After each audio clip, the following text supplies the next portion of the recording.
एक बार फिर हम जो है कि फिजिक्स सेकेंड पेपर क्लास 12 का चैप्टर नंबर 13 गोलीय पृष्ठों पर प्रकाश का परावर्तन और अपवर्तन चैप्टर से न्यूमेरिकल लेकर आए हैं। जो प्रश्न संख्या 4 कह रहा है, जो नगीन प्रकाशन की बुक से है। 12 सेंटीमीटर व्यास वाले कांच के ठोस गोले पर समांतर किरणें आपतित होती हैं। जो ठोस गोला दिया हुआ है कांच का, इसका जो रेडियस दिया है, रेडियस इसमें नहीं दिया है, क्या दिया है 12 सेंटीमीटर व्यास। इसका जो व्यास दिया है वो कितना सेंटीमीटर है 12 सेंटीमीटर। इसका जो व्यास है ये कितना सेंटीमीटर है 12 सेंटीमीटर। कांच का एक ठोस गोला है जिसका व्यास कितना सेंटीमीटर है 12 सेंटीमीटर। इस पे जो है समांतर किरणें आपतित होती हैं। कौन सी किरणें आपतित हो रही हैं? समांतर। जो प्रकाश की किरण कैसी आ रही है? समांतर। अगर हम यह मान लें जो प्रकाश की किरण समांतर आ रही है वो पहले पृष्ठ लेफ्ट साइड से हो रहा है, लेफ्ट साइड से आ रही है, इस पृष्ठ से आ रही है। इधर से भी आ सकती है, कोई दिक्कत नहीं है, लेकिन हम किधर से मान रहे हैं? लेफ्ट साइड से। अंतिम रूप से ये किरणें अपवर्तन के पश्चात कहाँ पर केंद्रित होंगी? कह रहा समांतर किरणें आपतित होती हैं, आपतित हो गई। अंतिम रूप से ये किरणें अपवर्तन के पश्चात कहाँ पर आपतित होगी? चूंकि यह जो कांच का ठोस गोला है यह पारदर्शी माध्यम, इसमें प्रकाश की किरणें आराम से प्रोपागेट्स कर सकती है, जा सकती है, संचरित हो सकती है। इसमें समांतर आ रही है। जब समांतर किरणें आएंगी तो हम यही मानेंगे कि वस्तु को कहाँ रखा गया है? अनंत पर। पहले पृष्ठ के लिए इसमें यह पृष्ठ है, इस पृष्ठ को मान लेते हैं हम पहला पृष्ठ और इस पृष्ठ को मान लेते हैं हम दूसरा पृष्ठ। यह दूसरा पृष्ठ और ये कौन सा है? पहला पृष्ठ। पहले पृष्ठ के लिए वस्तु कहाँ पर होगी? अनंत पर। चूंकि प्रकाश की किरणें कहाँ से आ रही हैं? समांतर आ रही हैं। तो जब समांतर आ रही हैं, इस मुख्य अक्ष के कैसे आ रही हैं? समांतर। समांतर आकर एक दूसरे से समांतर आ रही हैं। तो प्रकाश की किरणें एक दूसरे से समांतर, जैसे हम इसको मान लें ऐसे, समांतर प्रकाश की किरणें सभी आ रही हैं। ये समांतर तभी आएंगी जब वस्तु कहाँ रहेगा? अनंत पर। तो वस्तु कहाँ है? अनंत पर। इस समांतर किरणें आई हैं कांच के पहले पृष्ठ पर, यानी कि P1 पृष्ठ पर क्या हुई है? आपतित हुई है। आपतित होने के बाद फिर यहाँ क्या होगी? इसमें अपवर्तित। यहाँ पर आप क्या खींचेंगे? अभिलंब। हमने खींच दिया एक अभिलंब। अब यह प्रकाश की किरण दूसरे माध्यम में जब जाएगी तो यह इसका बनेगा आपतन कोण। तो जब प्रकाश की किरण विरल से सघन में जाएगी तो अपवर्तन कोण का मान आपतन कोण के मान से कम हो जाता है। तो यह अभिलंब है, यानी कि अभिलंब की ओर, इस माध्यम में अभिलंब की ओर यह बेंड हो जाएगी, ऐसे चली जाएगी। यहाँ पर आप देख रहे हैं अपवर्तन कोण का मान कुछ आपतन कोण के मान से कम हो गया। फिर प्रकाश की किरण इस दूसरे पृष्ठ पर जाकर जब मिली है तो अब अगर यह दूसरा पृष्ठ नहीं होता, सपोज कीजिए कि यह दूसरा पृष्ठ नहीं है, दूसरा पृष्ठ नहीं है, तो प्रकाश की किरण आराम से चल के और एक बिंदु पर मिल जाएगी, एक बिंदु पर मिल जाएगी, जहाँ पर क्या बन जाएगा? पहले पृष्ठ का प्रतिबिंब। और इस पहले पृष्ठ के प्रतिबिंब को मान लेते हैं आई डैश। पहले पृष्ठ के प्रतिबिंब को क्या मान लेते हैं? I dash. ठीक है। चूंकि इसमें पहला पृष्ठ, यदि दूसरा पृष्ठ नहीं रहता तब पहले पृष्ठ के द्वारा जो प्रतिबिंब है वो कहाँ पर बना है? I dash. यानी कि जब वस्तु अनंत पर है तब इसका प्रतिबिंब का जो पोजीशन है वो कहाँ पर है? आई डैश पे। कब आई डैश पे रहेगा? जब यह दूसरा सरफेस P2 सरफेस न हो तब आई डैश पे रहेगा। लेकिन यहाँ तो दूसरा भी सरफेस है। यह प्रकाश की किरण अब कांच से वाई में भी जा रही है। जब प्रकाश की किरण कांच से वाई में जाएगी तो अब यह सघन से किस में जा रही है? विरल में। फिर जब सघन, इस सघन माध्यम से विरल माध्यम में जा रही है तो यहाँ पर आपका एक आपतन बिंदु मिलेगा। कौन सा पृष्ठ के लिए? दूसरे पृष्ठ के लिए। दूसरे पृष्ठ के लिए आपतन बिंदु यह है और पहले पृष्ठ के लिए आपतन बिंदु यह है। पहले पृष्ठ के लिए आपतित किरण को मान लेते हैं PQ और अपवर्तित किरण को मान लेते हैं QR। और यह जो QR है यह दूसरे पृष्ठ के लिए आपतित किरण का कार्य करेगा। अब प्रकाश की किरण अगर दूसरा पृष्ठ नहीं होता तो सीधे सीधे कहाँ पर बन जाता है इसका प्रतिबिंब? आई डैश पर। चलिए पहला केस इसको सॉल्व कीजिए। कर अंतिम रूप से प्रतिबिंब कहाँ पर बनेगा? यानी कि दूसरा भी पृष्ठ है तब आपका प्रतिबिंब कहाँ पर बनेगा? वास्तव में यह हमारा अंतिम प्रतिबिंब नहीं है। यह कब प्रतिबिंब बन रहा है? जब यह दूसरा पृष्ठ नहीं है तब प्रतिबिंब की स्थिति है। यह प्रतिबिंब कब बन रहा है? जब दूसरा पृष्ठ नहीं है कांच का, यानी कि पहले पृष्ठ के द्वारा जो प्रतिबिंब है वो कहाँ पर बन रहा है? I dash. इसका मीन्स यह है कि जब वस्तु अनंत पर है तब उसका प्रतिबिंब कहाँ पर बना है? आई डैश पर, जब दूसरा पृष्ठ नहीं है। ठीक है। पहले पृष्ठ के लिए वस्तु कहाँ पर रहेगी? अनंत पर। जबकि कांच का अपवर्तनांक कितना दिया है? 1.5। यानी कि यह जो कांच है, कांच का अपवर्तनांक कितना दिया? 1.5। ठीक है। कांच का अपवर्तनांक कितना दिया है 1.5। अच्छा, यह जो कांच का अपवर्तनांक होता है, प्रकाश की किरण किस में जा रही है, वायु से कांच में जा रहा है। प्रकाश की किरण किस में जा रहा है, वायु से कांच में जा रहा है। तो कांच माध्यम का अपवर्तनांक 1.5 है और वायु माध्यम का अपवर्तनांक कितना होता है आपको पता है। वायु माध्यम का अपवर्तनांक हम मानते हैं 1.00003 माना जाता है। 1.00003 होता है एक्चुअल में, अप्रॉक्सीमेट हम उसको क्या मानते हैं 1, यानी कि हम वायु माध्यम का अपवर्तनांक देख लिए कितना आ रहा है 1 और कांच का अपवर्तनांक कितना 1.5। यहाँ पे सिर्फ बोला कांच का अपवर्तनांक 1.5 है, इसका मीन्स यह है कि किसके रिस्पेक्ट में 1.5 है, वायु के रिस्पेक्ट में, यानी कि वायु माध्यम का अपवर्तनांक कितना हो जाएगा 1 हो जाएगा। ठीक है, इसका व्यास दिया है, क्या दिया है इसका व्यास, तो व्यास दिया है इसका कितना सेंटीमीटर 12 सेंटीमीटर। इसलिए त्रिज्या कितनी बनेगी इसकी, त्रिज्या देख लीजिए, त्रिज्या बन जाएगा व्यास का आधा, यानी कि हो जाएगा 6 सेंटीमीटर। 6 सेंटीमीटर। हम लोग बात कर रहे हैं पहले पृष्ठ के लिए। कौन सा पृष्ठ के लिए बात कर रहे हैं, पहले पृष्ठ, कांच के पहले पृष्ठ P1 के लिए। कांच के जब पहले पृष्ठ P1 के लिए बात करेंगे तो हमारा वस्तु दूरी कहाँ पे होगा, अनंत पर, क्योंकि प्रकाश की किरण समांतर आपतित हो रही है। समांतर आपतित होने का मीन्स वस्तु कहाँ है, अनंत पर है। ठीक है, वस्तु दूरी हम ले लिए कितना, अनंत।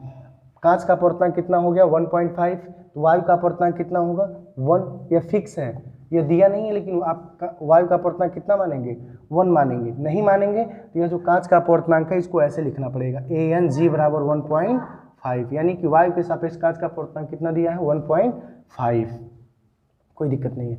व्यास कितना है 12 सेंटीमीटर, इसकी त्रिज्या कितनी हो जाएगी 6 सेंटीमीटर। ठीक, पहले पृष्ठ के लिए जो इसकी त्रिज्या 6 सेंटीमीटर हो रही है, या 6 सेंटीमीटर, पहले पृष्ठ के लिए जब जाएंगे तो पहले पृष्ठ से इसकी दूरी, पहले पृष्ठ से जो त्रिज्या की दूरी हम किधर ले रहे हैं, P1 से कौन सा साइड में ले रहे हैं, राइट साइड में। तो P1 से O तक की दूरी को आप वक्रता त्रिज्या R मानेंगे और यह कितना सेंटीमीटर हो जाएगा 6 सेंटीमीटर, जबकि कौन सा साइड में है ये, पहले पृष्ठ से राइट साइड में, पहले पृष्ठ से राइट साइड में, इसलिए इसको लेंगे पॉजिटिव में। पूछ क्या रहा है, पहले पृष्ठ से प्रतिबिंब की दूरी, वो तो पूछ रहा है आपकी अंतिम प्रतिबिंब कहाँ बनेगा, लेकिन हम निकालेंगे अभी पहले पृष्ठ से प्रतिबिंब की दूरी। पहले पृष्ठ से प्रतिबिंब की दूरी यह हम मान लेते हैं V, या इसको V डैश मान लेते हैं। पहले पृष्ठ से प्रतिबिंब की दूरी को हम मान लेते हैं कितना है यह V डैश।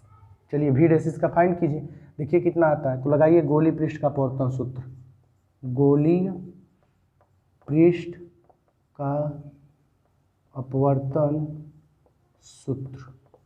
गोलीय पृष्ठ का अपवर्तन सूत्र क्या होता है, क्यों हम गोलीय पृष्ठ का अपवर्तन सूत्र लगा रहे हैं, क्योंकि हमें NG मतलब N2 N1 एंड UR पता है, इसलिए हम भी इसमें फाइंड कर सकते हैं। अच्छा, यहाँ पे जो NG है, NG प्रकाश की किरण इसमें से जा रही है, वायु से किस में जा रहा है, कांच में। तो पहले पृष्ठ के लिए पहला माध्यम कौन बनेगा, पहले पृष्ठ के लिए पहला माध्यम कौन बनेगा, जिसमें से प्रकाश की किरण जा रही है पहला और जिसमें जा रही है वो दूसरा। तो किससे जा रही है, वायु से, किस में जा रही है, कांच में। तो पहला माध्यम कौन है, वायु, यानी कि पहला माध्यम है आपका वायु और दूसरा माध्यम कौन है, कांच। ठीक है, लगाइए गोलीय पृष्ठ का अपवर्तन सूत्र क्या कहता है, N2 minus N1 upon R equal to N2 upon V minus N1 upon U।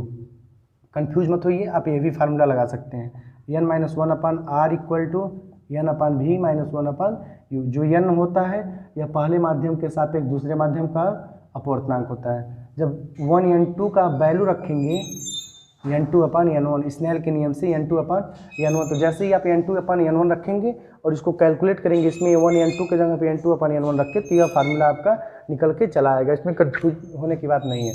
नहीं तो फिर आपको जो यह NG दिख रहा है यहाँ पर रखेंगे NG माइनस 1, लेकिन यह NG है किसके रिस्पेक्ट में, कांच का अपवर्तनांक वायु के रिस्पेक्ट में। ये NG की जगह पर 1.5 रख दीजिए, कोई दिक्कत नहीं है, आ जाएगा।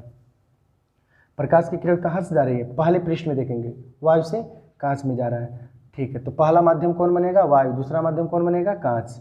ठीक है, दूसरा माध्यम कौन है, कांच। तो दूसरे माध्यम का अपवर्तनांक कितना हो गया 1.5 माइनस पहले माध्यम का अपवर्तनांक वायु का 1 अपान वक्रता त्रिज्या इसकी। पहले पृष्ठ के लिए कौन सा साइड में, राइट साइड में, तो पहले पृष्ठ के लिए राइट साइड में, इसलिए इसको किस में लेंगे, प्लस में। अच्छा n2 दिया है, n2 कौन सा माध्यम का अपवर्तनांक है? दूसरा। तो पहले पृष्ठ के लिए दूसरा माध्यम कौन है? कांच। और कांच माध्यम का अपवर्तनांक कितना दिया है? 1.5 अपान v। v मीन्स क्या है? प्रतिबिंब की दूरी। तो पहले पृष्ठ से प्रतिबिंब की दूरी कितनी है? v डैश है माइनस n1। n1 क्या है? पहले माध्यम का अपवर्तनांक। और यहाँ पर पहला माध्यम कौन है? पहले पृष्ठ के लिए पहला माध्यम कौन है? y माध्यम का अपवर्तनांक हो जाएगा 1 अपान u। पहले पृष्ठ से वस्तु की दूरी, चूंकि प्रकाश की किरणें कैसी इंसिडेंट हो रही हैं? आपतित कैसे हो रही है? समांतर। जब समांतर आपतित हो रही है तो वस्तु दूरी कहाँ हो जाएगी? अनंत पर। अब इसको कैलकुलेट कर लीजिए। 1.5 में से 1 को जब सब्ट्रैक्ट करेंगे, 1.5 में से जब 1 को सब्ट्रैक्ट करेंगे कितना आएगा? 0.5 अपान 6 इज इक्वल टू, इधर बचेगा आपका 1.5 अपान v डैश माइनस 1 अपान इन्फिनिटी का वैल्यू हो गया 0, या खत्म हो गया। ठीक है, यहाँ आप देखेंगे यहाँ आप v डैश का वैल्यू सीधे सीधे क्रॉस मल्टीप्लाई कर लीजिए। v डैश को इधर मल्टीप्लाई कर लीजिए, 6 का मल्टीप्लाई हो जाएगा 1.5 में और 0.5 आ जाएगा नीचे। इसको इससे कैंसिल करेंगे, दशमलव भी यहाँ भी एक अंक के बाद है, दशमलव यहाँ भी एक अंक के बाद है, कट जाएगा। 5 3 15, 6 में 3 का गुणा कर लीजिए, 6 3 18 सेंटीमीटर। v डैश कितना आ गया? 18 सेंटीमीटर। यानी कि पहले पृष्ठ से प्रतिबिंब की दूरी कितनी सेंटीमीटर हो गई? 18 सेंटीमीटर। v डैश का वैल्यू आ गया आपका कितना सेंटीमीटर? 18 सेंटीमीटर। अच्छा, किस में आया है? प्लस में आया कि माइनस में? प्लस में आया। इसका मीन्स यह है कि जब वस्तु आप लेफ्ट में रखे हैं तो यह जो v डैश है किस में आया है? प्लस में। जब यही वस्तु को मान लेंगे आप राइट साइड में है और वहां से प्रकाश की किरणें आपतित हो रही हैं समांतर, तब यह जो v डैश आपका निगेटिव आएगा। जब वस्तु को इधर से दिखाएंगे तब यह v डैश इधर बन जाएगा, निगेटिव आ जाएगा। जब वस्तु को आप दिखाएं लेफ्ट साइड से तो प्रतिबिंब आपका राइट साइड में बनेगा, किस में आ जाएगा? ये पॉजिटिव। ठीक है, यहाँ तक तो क्लियर हो गया। हमारा पॉजिटिव में भी आया है और क्या आया? 12 सेंटीमीटर से अधिक भी आया आंसर, यानी कि सही है। दूसरा पॉइंट, यह पहले पृष्ठ से प्रतिबिंब की दूरी कितनी सेंटीमीटर हो गई? 18 सेंटीमीटर। जब दूसरा पृष्ठ नहीं है तब, चूंकि इसमें दूसरा पृष्ठ है इसलिए वास्तव में इसका अंतिम प्रतिबिंब यह नहीं बनेगा। पहले पृष्ठ के लिए प्रतिबिंब यही है आई डैश, लेकिन यह जो आई डैश है दूसरे पृष्ठ के लिए किसका कार्य करेगा? वस्तु का। यहाँ देखिए प्रकाश की किरण सीधे चली जा रही है कांच से वायु में, लेकिन क्या वास्तव में कांच से वायु में गई होगी? सीधे गई होगी? नहीं, चूंकि जब सघन से विरल में जाएगी तो कहीं ना कहीं बेंड होगी हो। ठीक है, इस पर भी आप एक अभिलंब ड्रा कर सकते हैं, कोई दिक्कत नहीं है। एक अभिलंब हमने खींच लिया, यह आपका कोण बन गया। देखिएगा इस पृष्ठ के लिए, दूसरे पृष्ठ के लिए यह कौन सा कोण बनेगा? आपतन कोण आई। और यह अब प्रकाश की किरण यह जो जाएगी अभिलंब, यह अभिलंब है, तो यहाँ जो अपवर्तन कोण का मान है इससे अधिक ही होना चाहिए। तो अधिक मीन्स यह इधर बेंड होकर चला जाएगा। अंत में इसका जो प्रतिबिंब है यहाँ बनेगा। देखिए आर का वैल्यू अधिक है। जब प्रकाश की किरण सघन से विरल में गई है तो आर अधिक हो गया, किससे? आई से। और जब प्रकाश की किरण पहले पृष्ठ पे आपतित हुई है तो यहाँ आर आई से क्या है? कम है। लेकिन इस पृष्ठ के लिए आर क्या है? ग्रेटर देन आई है, और इस पृष्ठ के लिए आर लेस देन आई है। क्यों? क्योंकि इस पृष्ठ के लिए प्रकाश की किरण विरल से सघन में जा रही है, इसलिए अपवर्तन कोण का मान कम होता है। और जब प्रकाश की किरण सघन से विरल में जाएगी तो अपवर्तन कोण का मान अधिक होता है। वास्तव में अंत वाला जो प्रतिबिंब है यहाँ पर बना है। अब देखिए दूसरे पृष्ठ के लिए जब बात करेंगे तो यह जो आई डैश है यह किसका कार्य करेगा? वस्तु का। यह जो आई डैश है यह किसका कार्य करेगा? वस्तु का। जब हम दूसरे पृष्ठ के लिए बात करेंगे या ओवरऑल पूरे हम गोले की बात करेंगे तो हमारा अंत वाला प्रतिबिंब कौन है? आई डैश है। अगर यह P2 पृष्ठ न हो तब हमारा पहला प्रतिबिंब कौन या प्रतिबिंब कौन बनेगा? I dash. और यह दूसरा पृष्ठ हो तब आपका प्रतिबिंब कौन बनेगा? आई। अगर यह दूसरा पृष्ठ नहीं होता तब प्रतिबिंब कौन बनता? I dash. दूसरा पृष्ठ है, प्रतिबिंब कौन बनेगा? आई। क्यों बनेगा? क्योंकि प्रकाश की किरण जाएगी जब दूसरे पृष्ठ से सीधे नहीं जा सकती, ऐसे सीधे नहीं जा सकती। हम लोग दूसरा पृष्ठ नहीं है तब निकाले हैं। क्यों निकाले हैं? क्योंकि हमें बस दूरी मिल जाए। ठीक है, अब मिल गया, यहाँ सब दूरी है बता दीजिए। यह जो आई डैश है यह दूसरे पृष्ठ के लिए आभासी वस्तु का कार्य करेगा। किसका कार्य करेगा? आभासी वस्तु का कार्य करेगा। यह टोटल दूरी कितनी है? 18 सेंटीमीटर। और यह दूरी कितनी है? 12 सेंटीमीटर। 18 में से 12 को घटा दीजिए, कितना आ जाएगा? ये 6 सेंटीमीटर। यानी कि दूसरे पृष्ठ से वस्तु दूरी कितना सेंटीमीटर हो गया? 6 सेंटीमीटर। ठीक है, अब हमें बताना है दूसरे पृष्ठ से प्रतिबिंब की दूरी। तो दूसरे पृष्ठ से प्रतिबिंब की दूरी को मान लीजिए भी, यही हमें भी क्या करना है, बताना है। चलिए चलते हैं दूसरे पृष्ठ के लिए। दूसरे पृष्ठ के लिए सॉल्व करेंगे अब। ठीक है, दूसरे पृष्ठ P2 के लिए, दूसरे पृष्ठ P2 के लिए, चूंकि अगर दूसरा पृष्ठ नहीं रहता तो प्रतिबिंब कहाँ बनता, अनंत से जो आ रही है सीधे सीधे प्रतिबिंब बन गया होता आई डैश पर। लेकिन इसमें दूसरा पृष्ठ है तो वास्तव में प्रतिबिंब कहाँ बनेगा, एक्चुअल में आई पर। क्यों बनेगा, क्योंकि यह जो आई डैश है, यह आई डैश पे प्रकाश की किरणें नहीं मिलेंगी। क्यों, प्रकाश की किरण सघन से किस में जा रही है, विरल में, तो इधर बेंड हो जाएगी, किधर, इस मुख्य अक्ष की ओर या अविलंब से दूर हट जाएगी, अपवर्तन कोण का मान बढ़ जाएगा, तो यहाँ पे आके मिल जाएगा, यहाँ पर प्रतिबिंब नहीं मिलेगा, आई पर मिल जाएगा। चलिए दूसरे पृष्ठ के लिए चलिए, तो वस्तु दूरी आपकी क्या बन जाएगी, वस्तु दूरी, दूसरे पृष्ठ के लिए वस्तु दूरी कहाँ से कहाँ तक की दूरी है, P2 से आई डैश तक की दूरी, कहाँ तक की दूरी है, P2 से आई डैश तक की दूरी। अच्छा, P2 से आई डैश तक की दूरी आपका कौन सा दूरी बनेगा, वस्तु दूरी। P2 से आई डैश तक का दूरी क्या बनेगा, वस्तु दूरी। और P2 से आई डैश तक का दूरी कितना होगा, 18 सेंटीमीटर। कहाँ तक की दूरी है, P1 से आई डैश तक की। तो आप P1 में से I dash, P1 I dash में से किसको घटा लीजिए, P1 P2 को, P1 P2 को आ जाएगा। P1 आई डैश तक का वैल्यू कितना आया है, 18 सेंटीमीटर। P1 P2 का वैल्यू कितना है, 12 सेंटीमीटर। 18 में से 12 को घटा लेंगे, कितना आएगा, 6 सेंटीमीटर। यानी कि वस्तु दूरी कितनी सेंटीमीटर आ गई, 6 सेंटीमीटर। P2 से आई डैश तक की दूरी आ गई कितनी सेंटीमीटर, 6 सेंटीमीटर। अब यह आता है, यह दूरी किस में लेंगे, पॉजिटिव लेंगे कि निगेटिव लेंगे। हम देख रहे हैं दूसरे पृष्ठ से यह जो आई डैश है कौन सा साइड में है, राइट साइड में, इसलिए इस दूरी को हम किस में लेंगे, पॉजिटिव में। पॉजिटिव को लिखेंगे नहीं, ठीक है। अब हमें क्या करना है, दूसरे पृष्ठ से वक्रता त्रिज्या बताइए। तो जो इसका वक्रता त्रिज्या R है, यह कहाँ से कहाँ तक की दूरी होगी, P2 से O तक की दूरी होगी। और दूसरे पृष्ठ से जो वक्रता त्रिज्या R इसका बनेगा, P2 से O तक की दूरी, यह भी 6 सेंटीमीटर ये वक्रता त्रिज्या। लेकिन यह P2 से कौन सा साइड में है, हम दूसरे पृष्ठ इसकी बात कर रहे हैं, इसके लिए कौन सा साइड में है, ये लेफ्ट साइड में। तो जब लेफ्ट साइड में तो इसको किस में लेंगे, माइनस में। ठीक है, हमें बताना क्या है, P2 से I तक की दूरी, और इसको मान लेते हैं हम प्रतिबिंब दूरी। यही क्या करना है, हमें ज्ञात करना है। अब इतना ध्यान देंगे, दूसरे पृष्ठ में या दूसरे पृष्ठ के लिए प्रकाश किसमें से किस में जा रहा है, कांच से वाई में जा रहा है। प्रकाश किसमें से किस में जा रहा है, कांच से वाई में जा रहा है। तो अब दूसरे पृष्ठ के लिए जब जाएंगे तो पहला माध्यम कौन बनेगा, कांच। दूसरा माध्यम कौन बनेगा, वाई। पहला माध्यम कौन बनेगा, कांच। दूसरा माध्यम कौन बनेगा, वाई। P1 पृष्ठ के लिए प्रकाश किसमें से आ रही है, वाई से कांच में, तो पहला माध्यम वाई, दूसरा माध्यम कांच। P2 पृष्ठ के लिए पहला माध्यम वाई, दूसरा माध्यम कांच बनेगा। ठीक है, तो पहला माध्यम बन गया आपका, पहला माध्यम बन गया कांच। पहला माध्यम कौन बनेगा, कांच। कांच का अपवर्तनांक 1.5। दूसरा माध्यम कौन बनेगा, वाई। क्यों वाई बनेगा, क्योंकि प्रकाश कांच से किस में जा रही है, वाई में। तो आपका दूसरा माध्यम बन जाएगा वाई, और वाई का अपवर्तनांक आप कितना मानेंगे, 1। अब चलिए गोली पृष्ठ का अपवर्तन सूत्र लगाइए। गोली पृष्ठ का अपवर्तन सूत्र, गोली पृष्ठ का अपवर्तन सूत्र क्या कहता है, N2 minus N1 upon R is equal to N2 upon V minus N1 upon U।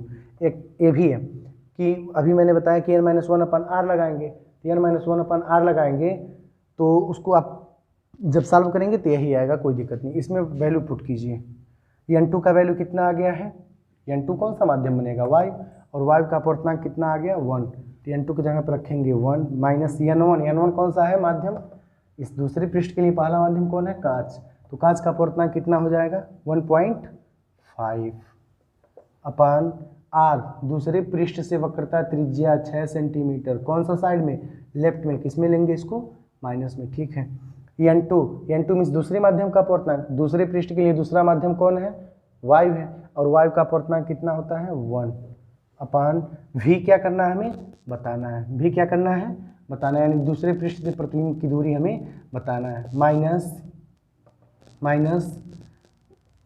1 upon U, N1 upon U। तो N1 अपान U, N1 कौन सा माध्यम है, N1 मीन्स पहला माध्यम का अपवर्तनांक, और दूसरे पृष्ठ के लिए पहला माध्यम कौन बनेगा, कांच, तो कांच का अपवर्तनांक कितना हो जाएगा 1.5 अपान यू पहले पृष्ठ दूसरे पृष्ठ की बात कर रहे हैं, दूसरे पृष्ठ से वस्तु की दूरी कितनी हो रही है 6 सेंटीमीटर, वो भी राइट साइड में, किस में लेंगे इसको पॉजिटिव में। ठीक है, अब इसको कैलकुलेट कर लीजिए, आ गया आपका आंसर। तो जब इसमें से इसको सब्ट्रैक्ट करेंगे 1.5 में से 1 को, तो कितना आएगा 0.5 upon 6 is equal to 1 upon V minus 1.5 upon 6। अब इसको कैलकुलेट कर लीजिए, माइनस से माइनस कैंसिल हो गया यहाँ। अब इस 1.5 अपान 6 को इस साइड में लाइए, क्या बन के आएगा प्लस 1.5 अपान 6, और इधर ऑलरेडी माइनस माइनस कैंसिल हो गया, क्या बचा है 0.5 अपान 6, और राइट साइड में अब क्या बचेगा 1 अपान वी।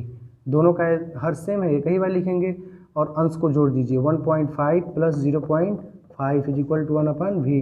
1.5 में 0.5 को जोड़ेंगे तो कितना आएगा 2.0, या ओनली 2 लिखिए, 2 upon 6 is equal to 1 upon V. इसको पलट देंगे, या 2 करने 2 3 6 क्रॉस मल्टीप्लाई कर दीजिए, वी बराबर कितना सेंटीमीटर आ गया 3 सेंटीमीटर।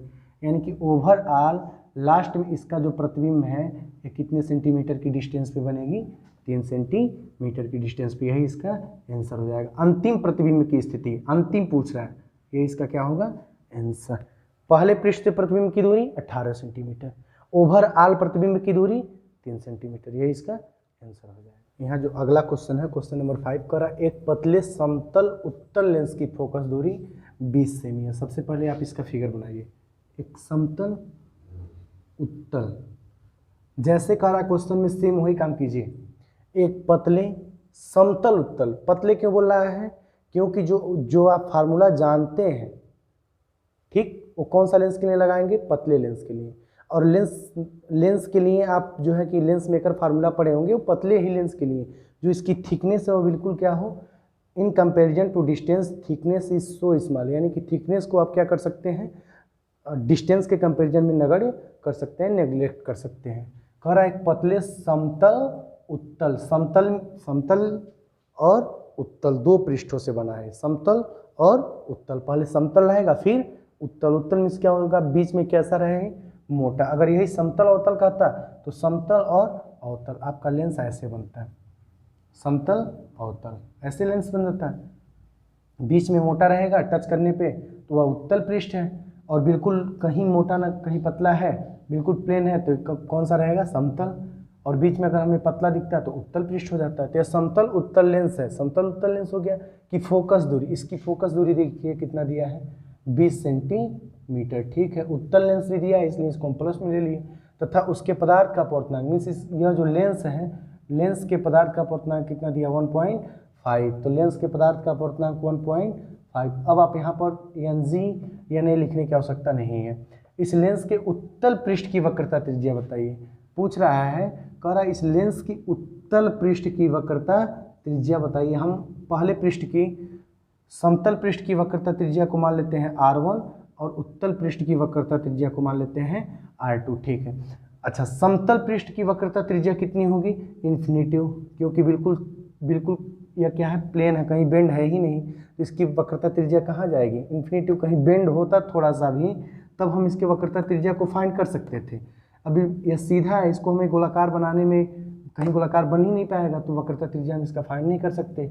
R2 का वैल्यू पूछ रहा है, R2 का वैल्यू पूछ रहा है, यानी कि दूसरे पृष्ठ की वक्रता त्रिज्या क्या करनी है हमें ज्ञात करनी है। तो आप FN R1 R2 में कौन सा फार्मूला जानते हैं लेंस मेकर, तो लगाएंगे लेंस मेकर सूत्र, लेंस मेकर सूत्र लगाइए 1/F is equal to N-1 in bracket 1/R1 - 1/R2। एक पॉइंट ये भी समझ लीजिए कि यह जो N-1 है यहाँ पर भी आप लिख सकते हैं 1N2, पहले माध्यम के सापेक्ष दूसरे माध्यम का अपवर्तनांक। जो भी N रहता है यह हमेशा दूसरे माध्यम के लिए लिखते हैं हम, दूसरे माध्यम का अपवर्तनांक। वैल्यू पुट कीजिए 1/F, F का वैल्यू कितना दिया है 20 सेंटीमीटर, N का वैल्यू कितना है 1.5 - 1, दूसरे ब्रैकेट में 1/R1, R1 का वैल्यू हो गया इन्फिनिटिव माइनस 1/R2। अब इतना ध्यान दीजिए R2 इसकी वक्रता त्रिज्या दूसरे पृष्ठ की क्या कर रहा है वक्रता त्रिज्या। तो दूसरे पृष्ठ की जब वक्रता त्रिज्या आप ज्ञात कर रहे हैं दूसरे पृष्ठ की, इसकी वक्रता त्रिज्या कौन सा साइड में जाएगी? लेफ्ट साइड में। कौन सा साइड में जाएगी? लेफ्ट साइड में। तो लेफ्ट साइड में वक्रता त्रिज्या किस में होगा? माइनस में। लेफ्ट साइड में वक्रता त्रिज्या इसको मान लेते हैं हम आर, यही हमें ज्ञात करना है। लेफ्ट साइड में वक्रता त्रिज्या किस में होगा? माइनस में। लेफ्ट साइड में जाएंगे तो किस में होगा? ये माइनस में। तो इसको ये देखिए हम आर मान लिए हैं, तो यह किस में हो जाएगा? माइनस में। क्यों है यहाँ माइनस क्यों लिखे? क्योंकि यह जो उत्तल पृष्ठ है, यह उत्तल पृष्ठ की वक्रता त्रिज्या किस में जाएगी? लेफ्ट साइड में। लेफ्ट साइड में हो जाएगा माइनस। सॉल्व कीजिए। 1/20 इज इक्वल 1.5 में से 1 को सब्ट्रैक्ट करेंगे कितना आएगा? 0.5। 1/∞ का मतलब 0, माइनस माइनस हो गया प्लस 1/r। अब इसको कैलकुलेट करेंगे। 1.5 का मतलब 0.5 का मतलब क्या है? 1/2। 0.5 का मीन्स क्या होता है? 1/2 पूरा लिख लीजिए। 1/20। 0.5 का मतलब 1/2 इंटू 1/r। क्रॉस मल्टीप्लाई कर दीजिए। r का मल्टीप्लाई इधर, 20 का इधर, तो 20/2 इज इक्वल टू कितना आ गया? 10 सेंटीमीटर। यानी कि दूसरे पृष्ठ की वक्रता त्रिज्या कितनी सेंटीमीटर हो गई? 10 सेंटीमीटर। यह कह रहा है कि किसी द्विउत्तल लेंस की वक्रता त्रिज्याएं समान है। द्विउत्तल लेंस यानी कि दोनों पृष्ठ कैसे हैं? इसके उत्तल हैं। दोनों पृष्ठ इसका बना दिए हम उत्तल, जबकि इस दोनों पृष्ठों की वक्रता त्रिज्याएं क्या है? समान है। तो इसको हम समान मान लेते हैं। जितना r1 है वही क्या है? r2। ये दोनों आपस में क्या है? बराबर हैं। दोनों जितना r1 है वही क्या है? r2। ये दिया है दोनों पृष्ठों की वक्रता त्रिज्या क्या है? समान है। ठीक है, तो हम r1 को भी मान लेते हैं r और r2 को भी मान लेते हैं r। पहले पृष्ठ की वक्रता त्रिज्या r, दूसरे पृष्ठ की वक्रता त्रिज्या r।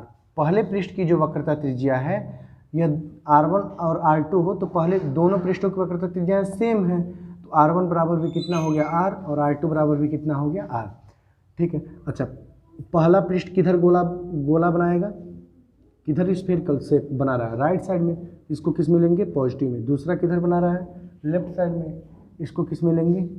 निगेटिव में। हो गया, तो दूसरा हो गया निगेटिव, पहला हो जाएगा पॉजिटिव। जबकि इस लेंस के पदार्थ का अपवर्तनांक कितना दिया है? 1.5। लेंस के पदार्थ का अपवर्तनांक 1.5। इस लेंस के पृष्ठों की वक्रता त्रिज्याएं ज्ञात कीजिए। कह रहा है कि इस लेंस के जो पृष्ठ है या पूरे उत्तल पृष्ठ की वक्रता त्रिज्या आप बताइए। यही r का वैल्यू कह रहा है, बताइए। ठीक है, तो कौन सा n r1 r2 में कौन सा फार्मूला होता है? वक्रता त्रिज्याएं समान हो गई। कौन सा फार्मूला होता है? वक्रता त्रिज्याएं पूछ रहा है। किसी द्विउत्तल लेंस की वक्रता त्रिज्याएं समान है। लेंस के पदार्थ का अपवर्तनांक 1.5। इस लेंस के उत्तल पृष्ठ की वक्रता त्रिज्याएं ज्ञात कीजिए। कह रहा है इस लेंस की उत्तल पृष्ठ की वक्रता त्रिज्याएं ज्ञात कीजिए।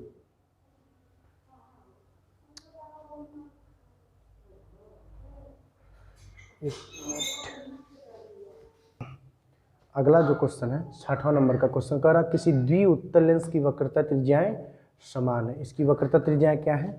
समान। जबकि इस लेंस के पदार्थ का अपवर्तनांक 1.5 है और इसकी फोकस दूरी 30 सेंटीमीटर है। इसकी वक्रता त्रिज्या ज्ञात कीजिए। ठीक है, यह एक लेंस दे दिया है। कौन सा लेंस है? द्विउत्तल लेंस। द्विउत्तल लेंस मीन्स इसके दोनों पृष्ठ कैसे हैं? उत्तल हैं। द्विउत्तल लेंस मीन्स इसके दोनों पृष्ठ कैसे हैं? उत्तल है। जबकि इसकी वक्रता त्रिज्या क्या है? समान है। पहले पृष्ठ की वक्रता त्रिज्या को r1 मान लेते हैं, दूसरे पृष्ठ की वक्रता त्रिज्या को r2। प्रश्न में कह रहा है कि इसके दोनों पृष्ठों की वक्रता त्रिज्याएं क्या है? समान है। अच्छा, हम इसके दोनों पृष्ठों की वक्रता त्रिज्याएं समान है तो इसको मान लेते हैं हम r। दोनों पृष्ठों की वक्रता त्रिज्या कितना मान लेते हैं? r। r1 बराबर भी r और r2 बराबर भी r। अच्छा, पहला जो पृष्ठ है यह कौन सा साइड में स्फीयर शेप बना रहा है? स्फेरिकल शेप बना रहा है। राइट साइड में, इधर गोलाकार बनाएगा। इसको किस में लेंगे? पॉजिटिव में। दूसरा वाला लेफ्ट साइड में बनाएगा। इसको किस में लेंगे? निगेटिव। यानी कि दूसरे पृष्ठ की वक्रता त्रिज्या किस में हो जाएगी? माइनस में। ठीक है, यदि इस लेंस के पदार्थ का अपवर्तनांक कितना? 1.5 दिया है क्वेश्चन में। इस लेंस के पदार्थ का अपवर्तनांक कितना? 1.5। इस लेंस की फोकस दूरी इस लेंस की फोकस दूरी भी दिया है। कितना सेंटीमीटर? 30 सेंटीमीटर। प्लस में ही लेंगे क्योंकि लेंस कौन सा है? द्विउत्तल लेंस, उत्तल लेंस, इसलिए इसको प्लस में लेंगे। इसकी वक्रता त्रिज्या पूछ रहा है। यही r का वैल्यू हुआ, पूछ रहा है कि r का वैल्यू कितनी होगी। इन्हीं का मान पूछ रहा है कि यही मान कितना है, वक्रता त्रिज्या ही पूछ रहा है, यही ज्ञात करना है। तो एफ एन R1 R2 में कौन सा फार्मूला होता है, लेंस मेकर सूत्र, तो लगा देंगे लेंस मेकर सूत्र। लेंस मेकर सूत्र क्या होता है, 1/f is equal to n-1 1/r1 minus 1/r2। Value put कीजिए, 1/f, एफ का वैल्यू कितना दिया है 30 centimetre is equal to n का value 1.5 minus 1 in second bracket 1/r1, r1 का भी वैल्यू किस में है r है, माइनस पहले पृष्ठ की वक्रता त्रिज्या राइट में इसलिए प्लस, दूसरे पृष्ठ की वक्रता त्रिज्या लेफ्ट में इसलिए किस में ली है माइनस, जबकि दोनों क्या है सेम। इसको कैलकुलेट कर लेंगे, 1/30 इज इक्वल टू 1.5 में से 1 जाएगा तो कितना बचेगा 0.5, सेकेंड ब्रैकेट में 1/r minus minus plus 1/r, इसको कैलकुलेट 0.5 का मीन्स 1/2, इसका एलसीएम लेंगे हो जाएगा r, 1 ऐड करेंगे कितना हो जाएगा 2, 1/30 इधर बचा है तो 2 से 2 कैंसिल, कितना बचा 1/r बराबर 1/30, क्रॉस मल्टीप्लाई कर लेंगे, r बराबर कितना हो गया 30 सेंटीमीटर। इसकी वक्रता त्रिज्या कितनी आ गई 30 सेंटीमीटर, यही इसका क्या हो जाएगा आंसर, यानी कि ओवरऑल इसकी वक्रता त्रिज्या कितनी हो जाएगी 30 सेंटीमीटर। पहले पृष्ठ की वक्रता त्रिज्या का बात करेंगे 30 सेंटीमीटर प्लस में, और दूसरे पृष्ठ की वक्रता त्रिज्या का बात करेंगे तो 30 सेंटीमीटर माइनस दिया हुआ है, वो कितना सेंटीमीटर दिया हुआ है 20 सेंटीमीटर। इसमें दो तल है, दो उत्तल पृष्ठ है, यह उत्तल लेंस है, इसमें कितने तल हैं 2 तल, जबकि दोनों तलों की दोनों पृष्ठों की वक्रता त्रिज्या कितनी सेंटीमीटर दिया हुआ है 20 सेंटीमीटर 20 सेंटीमीटर है, जबकि इसके माध्यम का अपवर्तनांक 1.5 है। ठीक है, मैं यहाँ नोट कर लेता हूँ, पहले पृष्ठ की वक्रता त्रिज्या R1, दूसरे पृष्ठ की वक्रता त्रिज्या को मान लेते हैं R2, जबकि ये दोनों सेम है तो R1 बराबर भी कितना हो जाएगा आपका 20 सेंटीमीटर और R2 बराबर भी कितना हो जाएगा 20 सेंटीमीटर। लेकिन हाँ, अब इतना आपको ध्यान देना पड़ेगा कि जो पहला पृष्ठ है यह राइट साइड में गोला बना रहा है, इसलिए इसकी वक्रता त्रिज्या को हम प्लस लेंगे, और दूसरा वाला है लेफ्ट साइड में बना रहा है, इसलिए इसकी वक्रता त्रिज्या को माइनस में लेंगे। जबकि इस लेंस का जो अपवर्तनांक दिया है वह कितना है 1.5 है, इस लेंस का अपवर्तनांक कितना दिया है 1.5। कह रहा है इसकी पहला क्वेश्चन में जो कह रहा है इसकी फोकस दूरी ज्ञात कीजिए, पहला क्वेश्चन क्या कर रहा है इसकी फोकस दूरी ज्ञात कीजिए। तो एफ एन R1 R2 में कौन सा फार्मूला लगाएंगे लेंस मेकर सूत्र, तो लगा दीजिए लेंस मेकर सूत्र से। लेंस मेकर सूत्र क्या होता है 1/f is equal to 1/v, 1/f is equal to n-1 1/r1 minus 1/r2, यह लेंस मेकर फार्मूला है। अप्लाई कीजिए यहाँ पर यह फाइंड करना है, n का वैल्यू कितना दिया है 1.5 माइनस 1 R1 का वैल्यू कितना होगा 20 सेंटीमीटर प्लस में, क्योंकि यह राइट साइड में स्फीयर बना रहा है, माइनस 1/r2 लेफ्ट में बना रहा है, इसलिए इसको किस में लेंगे माइनस में। इसको सॉल्व कीजिए, 1.5 में से 1 जाएगा तो 0.5, और यहाँ पर 1/20 माइनस माइनस प्लस 1/20। ठीक है, अब इसको कैलकुलेट कीजिए 0.5 का मीन्स क्या है 1/2 इंटू, इसका देखेंगे हर दोनों का क्या है सेम है, अंश को जोड़ लेंगे, एक एक कितना हो जाएगा 2, 2 से 2 कैंसिल, कितना बचा 1/20, और लेफ्ट साइड में क्या आ रहा है 1/f, इसको पलट देंगे तो f बराबर कितना सेंटीमीटर आ जाएगा 20 सेंटीमीटर, यानी कि इसकी जो फोकस दूरी है वो कितनी सेंटीमीटर आ गई 20 सेंटीमीटर। ठीक है, दूसरा क्या कर रहा है, यदि लेंस को चित्रानुसार ए बी तल के अनुदिश काट दिया जाए तब नए बने प्रत्येक लेंस की फोकस दूरी क्या होगी। अब देखिए कह रहा है कि यह तो आपका पहला क्वेश्चन आ गया, पहले पृष्ठ की वक्रता त्रिज्या दूसरे पृष्ठ की वक्रता त्रिज्या दोनों सेम है, कितना सेंटीमीटर 20 सेंटीमीटर क्वेश्चन में दिया है। पहले पृष्ठ की वक्रता त्रिज्या पॉजिटिव में लेंगे क्योंकि यह राइट साइड में गोला बना रहा है, दूसरे पृष्ठ की वक्रता त्रिज्या निगेटिव में लेंगे क्योंकि यह लेफ्ट साइड में गोला बना रहा है। अपवर्तनांक दिया 1.5, फोकस दूरी पूछ रहा है पहले क्वेश्चन में, लेंस मेकर फार्मूला लगाइए, n का वैल्यू दिया ही है, R1 दिया है, R2 निगेटिव में हो जाएगा, R2 निगेटिव में हो जाएगा, वैल्यू रखेंगे सॉल्व करेंगे, f का वैल्यू आ गया कितना सेंटीमीटर 20 सेंटीमीटर, n बराबर 1.5। अगला क्वेश्चन देखिए क्या कर रहा है, यदि लेंस को चित्रानुसार ए बी तल के अनुदिश काट दिया जाए तो। सेकंड क्या कह रहा है, यदि लेंस को ए बी तल के अनुदिश काट दिया जाए, या ए बी तल है या ए बी तल है, ए बी तल के अनुदिश जब काटेंगे तो यह लेंस ऐसे बनेगा, या तो ऐसे बनेगा या फिर ऐसे बनेगा। ऐसे सीधे दिया है, इसको सीधे आप काट दीजिए बीच से। जब बीच से काटेंगे आप तो यह बीच वाला भाग बिल्कुल आपका कैसा हो जाएगा, समतल, और यह कौन सा पृष्ठ रहेगा, उत्तल। अब यह आपका कौन सा लेंस बन गया, उत्तल समतल या फिर समतल उत्तल, यही बनेगा। कोई एक ही से सॉल्व कर लेंगे। कह रहा है कि अब ए बी तल के अनुदिश काट दिए तो नए बने, प्रत्येक लेंस की फोकस दूरी बताइए। प्रत्येक लेंस की हमें क्या करनी है, फोकस दूरी बतानी है। ठीक है, अब दोनों लेंसों की हमें फोकस दूरी बतानी है। अब अगर हम ऐसे काट दिए हैं तो पहले पृष्ठ की वक्रता त्रिज्या R1 किस में जाएगा, निगेटिव में, और दूसरे पृष्ठ की R2 कितना हो जाएगा, इन्फिनिटिव।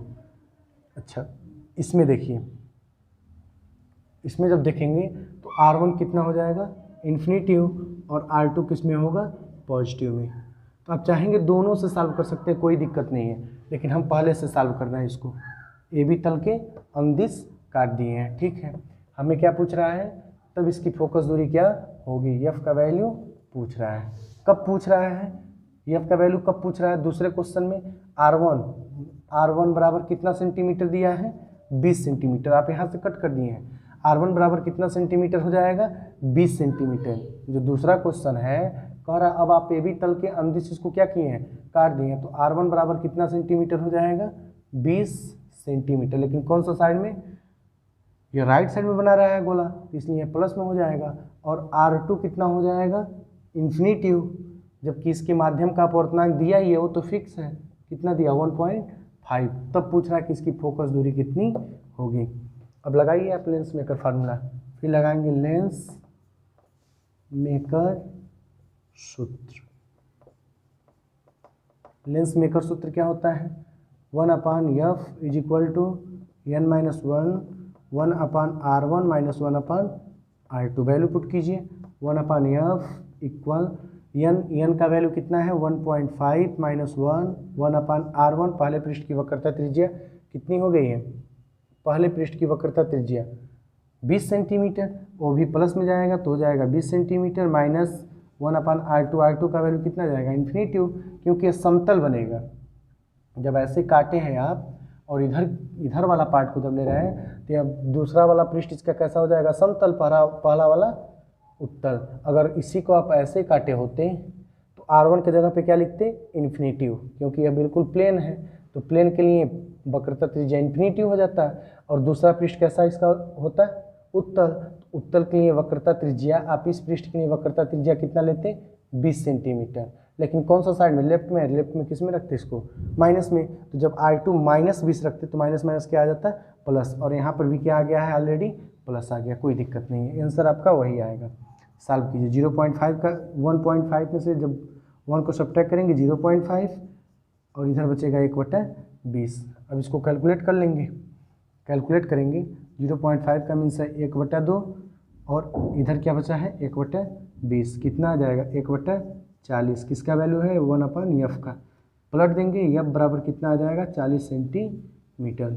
इसकी फोकस दूरी कितनी हो गई, 40 सेंटीमीटर। जब आप इसको बीच से कट कर दिए हैं तब इसकी फोकस दूरी कितनी हो जाएगी, 40 सेंटीमीटर। चाहे आप इससे सॉल्व करें या इससे सॉल्व करें, दोनों का आंसर सेम ही आएगा। अगला क्वेश्चन देखिए, तीसरा क्या कह रहा है।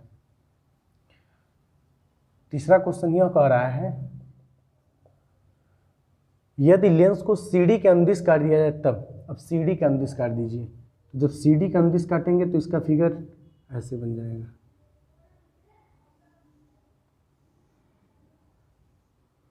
या तो यह वाला भाग मिलेगा, ठीक, या फिर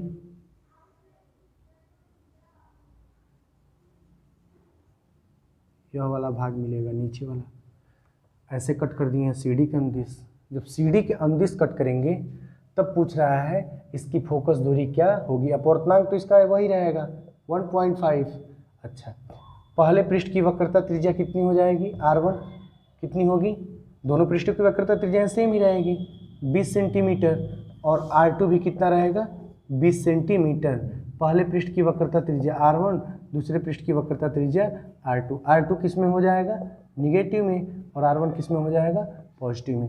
जब r2 हो गया निगेटिव में, अब पूछ रहा है इसकी फोकस दूरी बताइए। जो पहला क्वेश्चन सॉल्व किए हैं, फार्मूला लेंस मेकर सूत्र 1/f = n-1 1/r1 - 1/r2। Value रखिए, n का वैल्यू 0.5 - 1 1/r1 हो जाएगा प्लस में, r2 हो जाएगा माइनस में। कैलकुलेट करेंगे, 0.5 में से 1 को घटाएंगे, 1.5 सॉरी, तो आएगा 0.5 और यह माइनस माइनस हो जाएगा प्लस 1/20 प्लस 1/20। इसको कैलकुलेट करेंगे, 0.5 का मतलब है 1/2 और यह बच जाएगा आपका 1/20, 1/20 धन 1/20 बराबर 2/20। 2 से 2 कैंसिल, कितना आ गया, 1/20 बराबर 1/f। अब इसको ट्रांसफ़र कीजिए या अंश को हर को अंश बनाइए, तो यह बराबर कितना सेंटीमीटर आ गया, 20 सेंटीमीटर। इसकी भी फोकस दूरी वही आएगी जो पहले लेंस था, फुल लेंस था, जितनी उसकी फोकस दूरी जो थी वही। जब हाफ लेंस कर दिए, इसको आधे ऐसे काट दिए हैं, बीच से काटे हैं आप, वो भी कैसे, हॉरिजेंटल काटे हैं, तब भी इसकी फोकस दूरी वही रहेगी। जब इसको आप क्षैतिज के रूप में काटे हैं बीच से, तब इसकी फोकस दूरी बदल गई है, 2 गुना हो गई है, 40 सेंटीमीटर हो गई है। लेकिन जब आप इसको हाफ से काटे हैं, बीच से काटे हैं और लेंस को क्या किए, 2 भागों में बांट दिए बीच से, तब इसकी फोकस दूरी हम देख रहे हैं कितनी हो गई, 20 सेंटीमीटर। फोकस दूरी वही है, जब लेंस जितना फुल था, जब फुल लेंस पे जितनी फोकस दूरी आई है, वही हाफ लेंस की भी फोकस दूरी आ रही है। अंतर यही है कि जब आप इसको बीच से कट कर दिए हैं, फोकस दूरी वही मिल रहा है, तो फिर प्रतिबिंब पे क्या प्रभाव पड़ेगा, पूछा जाता है कि प्रतिबिंब पे क्या प्रभाव पड़ेगा, तो प्रतिबिंब पे यही प्रभाव पड़ेगा कि इसकी तीव्रता क्या होगी, घट जाएगी। जो प्रतिबिंब बहुत क्लियरली बन रहा था, अब वो बहुत क्लियरली न बन के उसकी जो इंटेंसिटी है, उसकी जो तीव्रता वो क्या होगी, घट जाएगी। जब इसको हम बीच से कट कर दिए हैं, इसकी तीव्रता क्या होगी, घट जाएगी, तीव्रता घट जाएगी। किसकी, प्रतिबिंब की। जो प्रतिबिंब है उसकी तीव्रता क्या होगी, घट जाएगी। कब घट जाएगी, जब इसको हम बीच से क्या किए हैं, कट करा है। उभयोत्तल लेंस की वक्रता त्रिज्याओं का अनुपात 1:2 है। कोई कांच है जिसका अपवर्तनांक कितना दिया है, 1.5, ठीक है। उभयोत्तल लेंस की वक्रता त्रिज्याओं, दोनों इसका उत्तल पृष्ठ है, दोनों पृष्ठ कैसा है, उत्तलीय। वक्रता त्रिज्याओं का अनुपात दिया है कितना, 1:2, यानी कि 1/2 हो गया, ठीक है। अब इसको आप कैलकुलेट करेंगे, तो आप चाहेंगे तो R2 का वैल्यू फाइंड कर लीजिए, क्रॉस मल्टीप्लाई करके। तो R2 बराबर कितना हो जाएगा, 2R1। R2 बराबर कितना आ गया, 2R1। यानी कि जो दूसरे पृष्ठ की वक्रता त्रिज्या है, पहले पृष्ठ की वक्रता त्रिज्या का 2 गुना है। जो दूसरे पृष्ठ की वक्रता त्रिज्या है, या पहले पृष्ठ की वक्रता त्रिज्या की 2 गुनी है, यानी कि इसका पृष्ठ ऐसे रहेगा। यह पहला पृष्ठ है और यह इसका दूसरा पृष्ठ है। दूसरे पृष्ठ की वक्रता त्रिज्या कम, पहले पृष्ठ की वक्रता त्रिज्या कम, दूसरे पृष्ठ की वक्रता त्रिज्या अधिक होगी। इसकी जो वक्रता त्रिज्या है, पहले पृष्ठ की वक्रता त्रिज्या की 2 गुनी है। यह अधिक स्फीयर बनाएगा और यह कम स्फीयर बनाएगा। 1:2 के अनुपात में दिया है, तो यानी कि जो दूसरा पृष्ठ है, इसकी वक्रता त्रिज्या क्या है, पहले पृष्ठ की वक्रता त्रिज्या की 2 गुनी। यह लेंस 6 सेमी दूरी पर स्थित, जो यह लेंस है यह 6 सेमी दूरी पर स्थित, यानी कि एक वस्तु है जो कितने सेमी की दूरी पर है, 6 सेंटीमीटर की दूरी पर, यानी कि वस्तु दूरी दिया है 6 सेंटीमीटर। प्रकाशिक तंतु से आने वाली किरणों को समांतर कर देता है। इससे जो किरणें आ रही हैं, यहाँ पर एक वस्तु रखा गया है, इससे आने वाली किरणों को ये क्या कर देते हैं, समांतर कर देते हैं। इससे जो भी किरणें आ रही हैं उसको ये क्या कर दे रहे हैं, समांतर, यानी कि इसकी प्रतिबिंब दूरी कितनी हो जाएगी, इन्फिनिटिव, ठीक। इसके पृष्ठों की वक्रता त्रिज्याएं बताना है, यानी कि हमें R1 और R2 का वैल्यू फाइंड करना है। हमें क्या करना है, R1 और R2 का वैल्यू फाइंड करना है, R1 एंड R2 का वैल्यू फाइंड करना है, ठीक है। फिगर इसका यही रहेगा। अब देखिए VU दिया है, R1 R2 में रिलेशन दिया है, n दिया है, लेकिन F है नहीं कि हम लेंस मेकर फार्मूला लगाएं। तो सबसे पहले आप लेंस सूत्र से F ज्ञात कर लीजिए। लेंस सूत्र से, लेंस सूत्र 1/f = 1/v - 1/u। वैल्यू रखिए, वैल्यू रखेंगे तो 1/f मिल जाएगा यहाँ से, 1/v, v क्या हो गया, इन्फिनिटिव, माइनस 1/u, u का वैल्यू क्या हो जाएगा -6, माइनस माइनस